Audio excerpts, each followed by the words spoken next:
இந்த மலக்குடல் எப்படி வேலை செய்யுதுன்னா, தினம் இருமுறை அது வேலை செய்கிறது. அந்த நேரத்தில் அந்த மலக்குடலுக்குள்ளே என்ன கழிவு இருக்கோ, என்ன மலக்கழிவு இருக்கோ அதை வெளியே அனுப்பிச்சிடுது. அதுக்கு ஒரு தினம் இருமுறை வேலை செய்ய வேண்டும். அது வேலை செய்கிறது. வேலை செய்யும்போது அந்த குடலுக்குள்ளே, அந்த மலக்குடலுக்குள்ளே என்ன கழிவு இருக்கோ அதை வெளியே அனுப்பிடுது. அதான் மலமாக வெளியே வந்து விடுகிறது. ஃபுல்லாக அது நிறைஞ்சதுக்கப்புறம் ஒரு அழுத்தம் ஏற்பட்ட பிறகு அப்புறம்தான் அந்த மலக்கழிவு வெளியில் வரும், அப்படிலாம் ஒன்றும் கிடையாது. அதோட செயல்பாடு படி ஒரு தினமும் 2 முறை அது செயல்படணும். 2 முறை செயல்படணும்.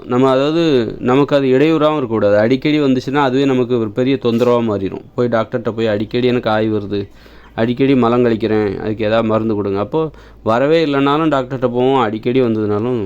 அப்போ நாம் தினமும் 2 முறை வந்தால் நம்ம அதை ஏற்றுக்குவோம். அப்போ அதை புரிஞ்சுக்கிட்டு அந்த மலக்குடல் என்ன பண்ணுதுன்னா, தினம் 2 முறை செயல்படுகிறது. அந்த மலக்குடல் காலையில் ஒரு வாட்டி செயல்படுது. அதாவது செயல்படுதுன்னா அதை வெளியேற்றுவதற்கான அந்த செயல்பாடு, மலக்குடலுக்குள் தேங்கி இருக்கிற மலத்தை வெளியேற்றுவதற்கான ஒரு செயல்பாடு காலையில், அப்புறமா ஒரு மாலை நேரத்தில் ஒரு 5 மணி 6 மணிக்கு.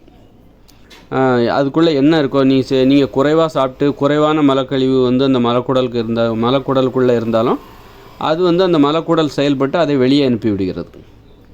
அது நீ நிறையா இருந்தாலும் சரி, குறைவாக இருந்தாலும் சரி, அது 2 வேளை தான் செயல்படும். 2 வேளை தான் செயல்படும், அல்லது 2 வேளை செயல்படும். சராசரியாக பெரும்பாலும் 2 வேளை செயல்படும். அதுக்கு அந்த மலக்குடலுக்குள்ளே கொஞ்சமாக இருந்தாலும் சரி, நிறையா மலம் இருந்தாலும் சரி, நீங்கள் நிறையா உணவு சாப்பிட்டுருந்தாலும் சரி, கொஞ்சம் உணவு சாப்பிட்டு கொஞ்சம் மலக்கழிவு அந்த மலக்குடலுக்குள்ளே இருந்தாலும் சரி, அது 2 வாட்டி செயல்படும்.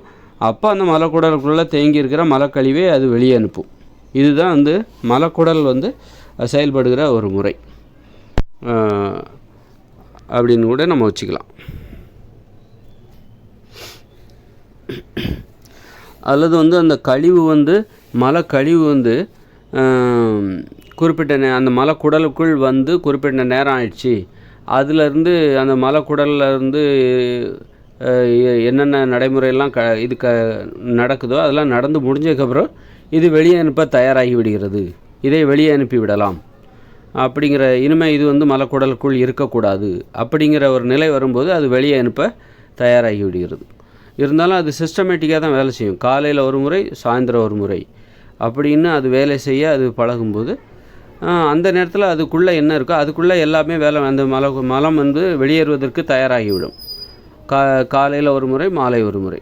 அந்த நேரம் வந்தவுடனே அது அந்த மலக்குடல் வெளியே அனுப்புவதற்கான அந்த உந்துதலை பெறும்போது உள்ளுக்குள்ளே கொஞ்சம் கழிவு இருந்தாலும் சரி, நிறைய கழிவு இருந்தாலும் சரி, அது வெளியேறிவிடும்.